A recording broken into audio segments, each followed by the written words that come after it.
Alright guys, this is a demo. I got my Yoshimura 3/4 Alpha system on. I just got it installed today. So yeah, let's get this thing cranked up. I'm gonna give you a couple revs, couple sound clips, and then we'll go for a ride. It's definitely got a lot more low end grumble than it did stock.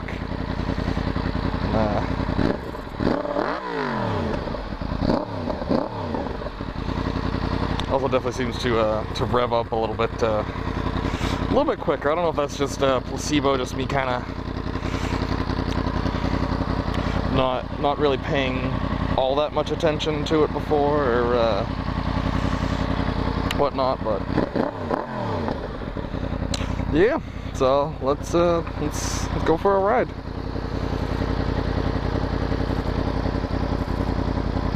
Should I get my music back?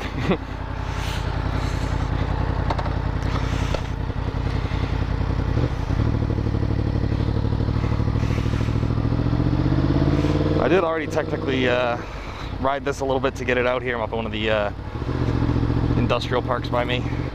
Just to figure it's a Saturday right now. A little bit of gravel. I'm like, oh, it's a Saturday. It'll be nice and quiet. No one to really bother. A lot of these businesses are open on Saturday, it turns out. At least the ones with the nice parking lots. This place right here was gonna be my no, not this one. There's a place up on the right here that was gonna be my first choice that I've come to before for videos and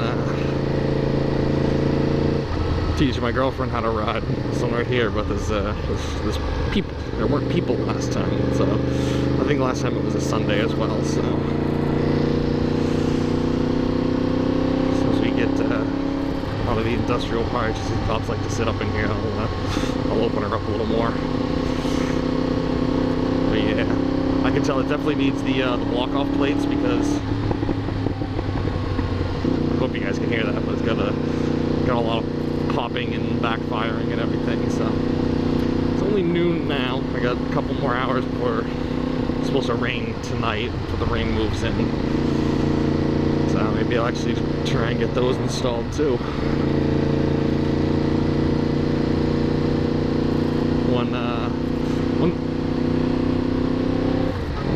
One thing I've noticed about when I do things versus when I do things and film it, the filming really seems to make it take like twice as long almost.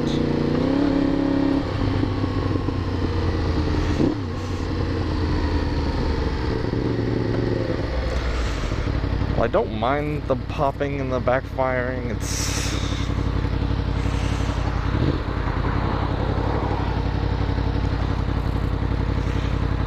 Mr. Jeep.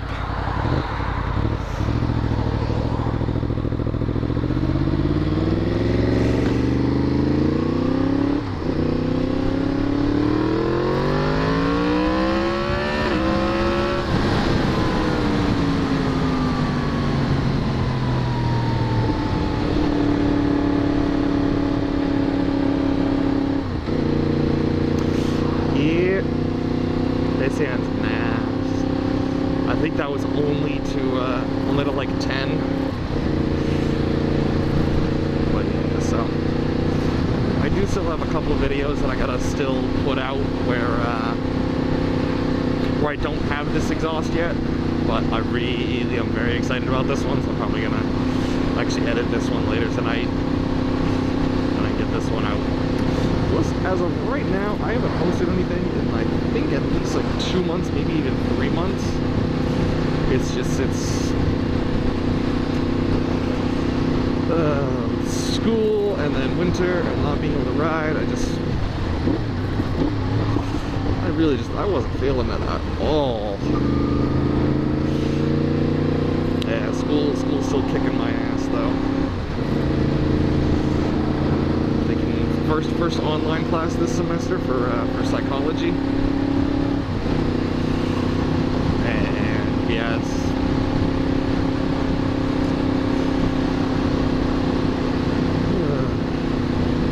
it's psychology. Anyone that's taken it that's not like interested in that kind of thing, you know what I'm feeling right now. I'm going for engineering, hands-on, like real-world practice stuff, so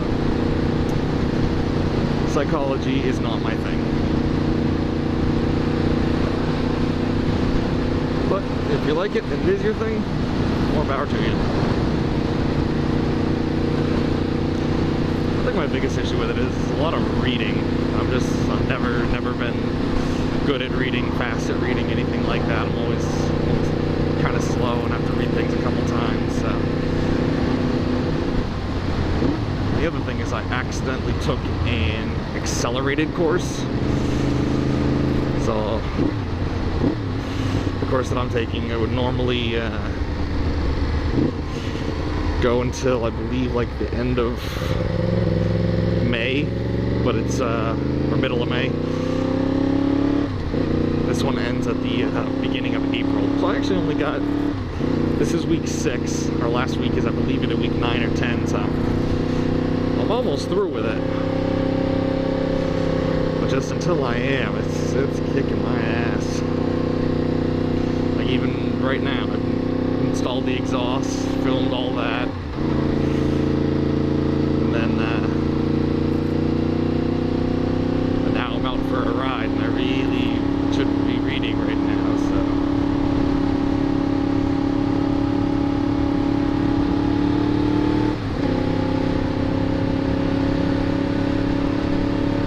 But bikes are better. This is way more fun than reading, so.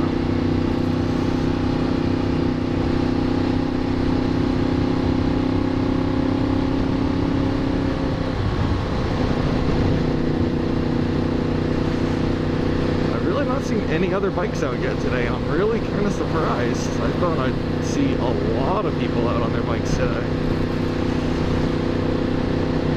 Past today and Thursday, Friday, today, Saturday. I've really been the first nice days we've had in a while. Right now it's the end of February. This is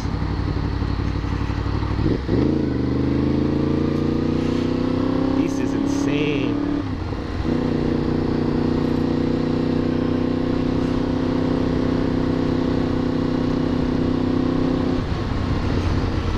But I now see what my buddy says is that the GSX-R 750, how he needs earplugs.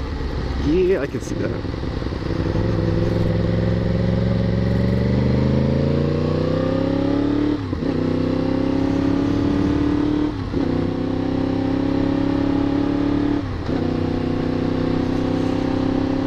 Not even from like an exhaust standpoint, just like the combination of exhaust and wind and everything else, and I get some reverberation from the bike coming like up through my body.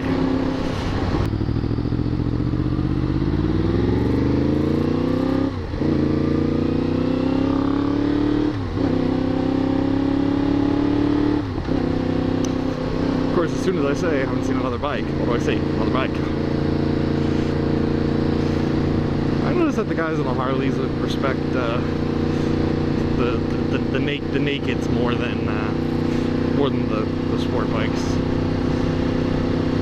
I get a lot of waves from them on this, but on my R3, I don't even bother waving anymore to those guys.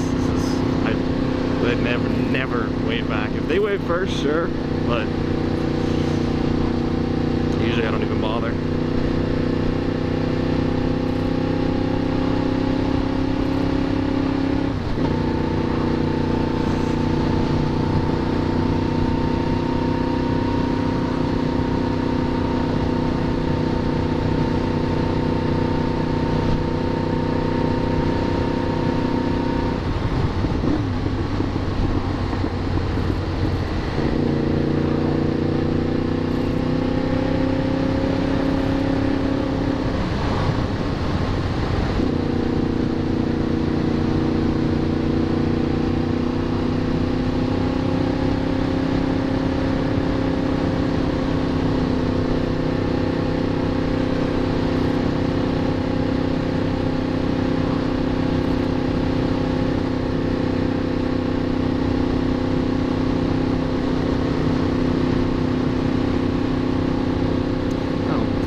bike with the 750.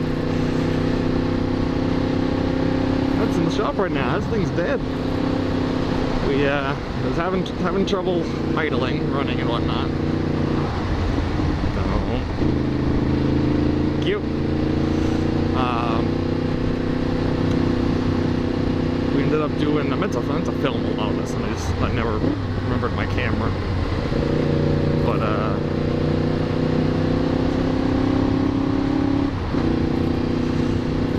was having trouble idling. Didn't like to start and everything. Once we revved it up a bit, it was after over like $4 it was fine. It was weird. He replaced all the vacuum lines to the I forget what Suzuki calls it, but it's basically a map sensor, the manifold pressure. It reads how much vacuum and stuff is after each throttle body and basically averages the signal. Found out that if you unplug the map sensor and it works, then something with that is your problem. So we did, and it worked.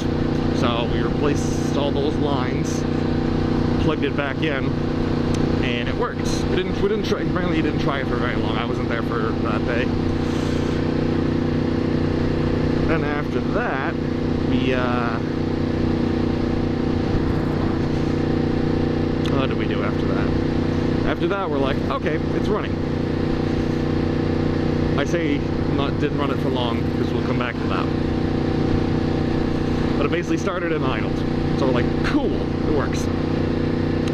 Then he had 17,000 miles, and I think Suzuki calls a valve clearance check at 15,000. So since he was over that, we did that. We checked it from two or three valves out of spec on the exhaust side. Got new shims, replaced that, went to start the motor, nothing. We're like, uh-oh.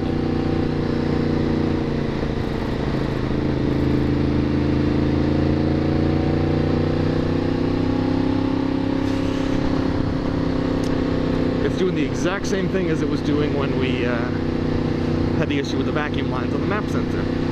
Disconnect the map sensor, still nothing. So we're like, uh-oh.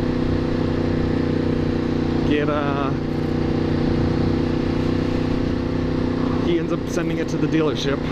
The day the guy comes and picks it up to kind of show him what it's doing, he tries to start the bike. Bike starts.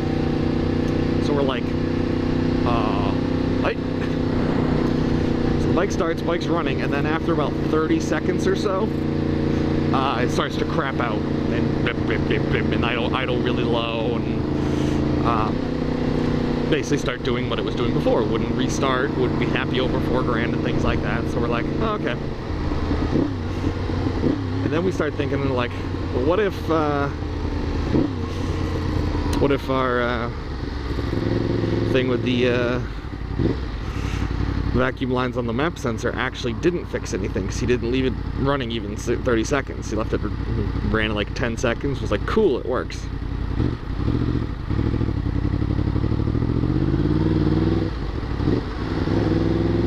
Then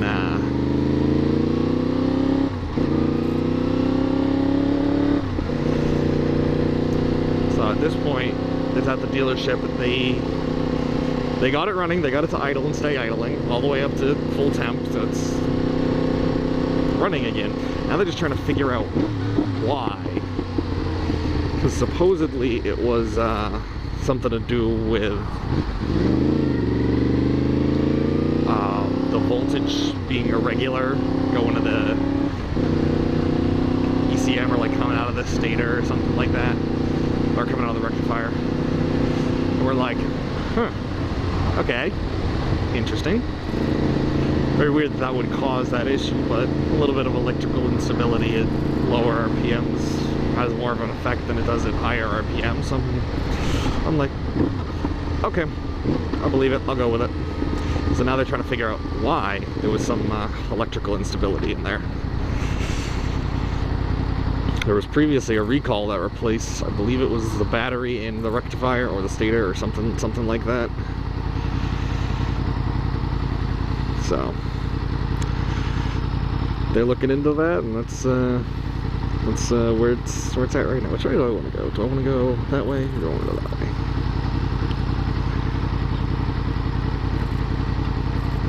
Yeah, I'll go right. Warm.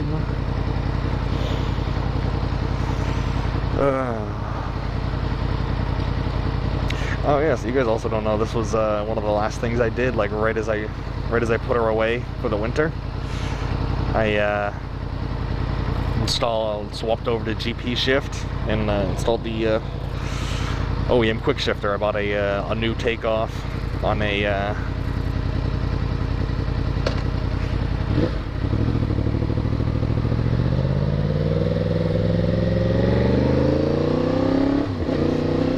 eBay off an R1. Brand new. Looks like they bought the bike to take it apart and sell parts, which I don't like that idea.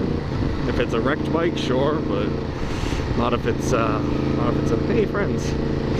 Not if it's a brand new bike. They're crossing.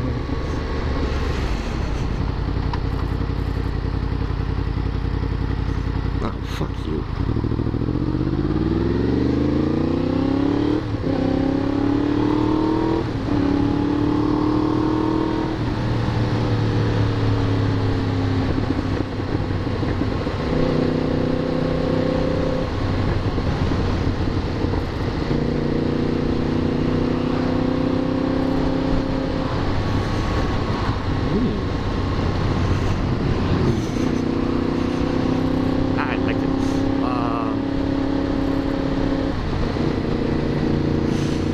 Where the fuck was I?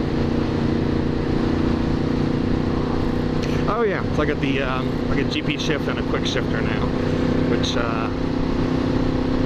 it does make that cool. Like, have you ever heard like one of the Audis or the Porsches with like an aftermarket exhaust, but they got like the dual clutch transmission? How it makes that cool sound when it shifts when they're under high load. This now does it too when I use the quick shifter. So it's he's awesome. But I got when I did the first takeoff out of the industrial park, I did that and it did it. And some of you might have heard it, but yeah.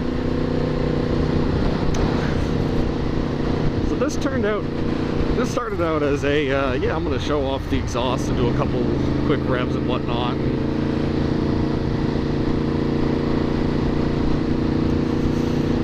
Yeah, this ended up being a whole vlog.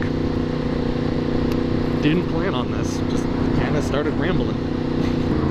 But yeah, I think I'm just gonna enjoy the rest of my ride home.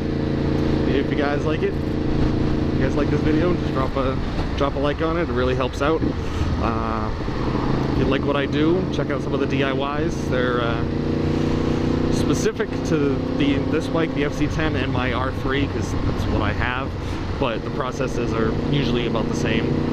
So if you check those out, if you like what I do, subscribe to me. I'm gonna try and get on a more regular schedule, but for right now it's kind of gonna be sporadic, unfortunately, and I apologize for that. Once 750 gets running again, I'll get some clips of this exhaust from outside, from off the bike, and post that out. But yeah, so if you like this or you don't like this, leave me a comment. Let me know that you're liking it. Let me know what I can improve on for you. But until next time, this has been Matt Hatter. I'll see you in the next one. Later.